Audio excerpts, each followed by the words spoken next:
Good morning little family വേൾഡിൻ്റെ പുതിയൊരു എപ്പിസോഡിലേക്ക് എല്ലാവർക്കും സ്വാഗതം. ഇന്ന് 7th ഡേ ആണ് and last day of my postpartum weight loss journey. സത്യം പറഞ്ഞാൽ 7 days കംപ്ലീറ്റ് ചെയ്യാൻ പറ്റുമെന്ന് ഞാൻ വിചാരിച്ചില്ല. ബട്ട് അത് തന്നെ ഒരു പ്രൗഡ് ഫീലാണ്. ഇപ്പോൾ ഫസ്റ്റ് ഡേ ഓർക്കുമ്പോൾ tired body and confused mind. Slowly everything change ആയി, കോൺഫിഡൻസ് ആയി. ഇപ്പോൾ ഹാപ്പി ആയിട്ട് നമുക്ക് ഇന്നത്തെ ഡേ നമുക്ക് സ്റ്റാർട്ട് ചെയ്യാം. ഹെൽത്തി ആൻഡ് ബാലൻസ്ഡ് ബ്രേക്ക്ഫാസ്റ്റ് ഉപ്മാവ്. പോസ്റ്റ്മോർട്ടം ജേണിയിൽ ഫുഡ് സ്കിപ്പ് ചെയ്യരുത്. Correct portion and right balance ആണ് important. Healthy and tasty Kerala lunch. Over and under eating ഇല്ല, just right portion.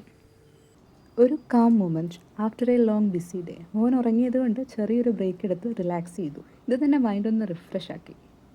Balanced and right ഡിന്നറാണ് ഞാൻ പ്രിഫർ ചെയ്യുന്നത്. ഹെൽത്ത് മിക്സ് കുറുക്കിയാണ് ഇന്ന് കഴിച്ചത്.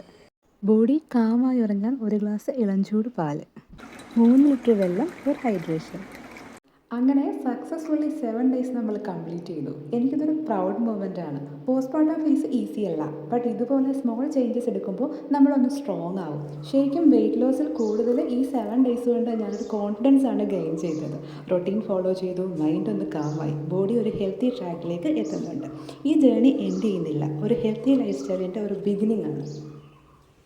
നിങ്ങൾക്കും ഇതുപോലെ സ്റ്റാർട്ട് ചെയ്യാനായിട്ട് ഇൻസ്പിറേഷൻ കിട്ടിയാൽ ഒന്ന് കമൻറ്റ് ചെയ്യണേ. Thank you so much. Video ഇഷ്ടപ്പെട്ടാൽ ചാനൽ ലൈക്ക് ചെയ്യണം, ഷെയർ ചെയ്യണം, സബ്സ്ക്രൈബ് ചെയ്യണം. അപ്പം നെക്സ്റ്റ് വീഡിയോയിൽ നമുക്ക് കാണാം. അതുവരെ ബൈ.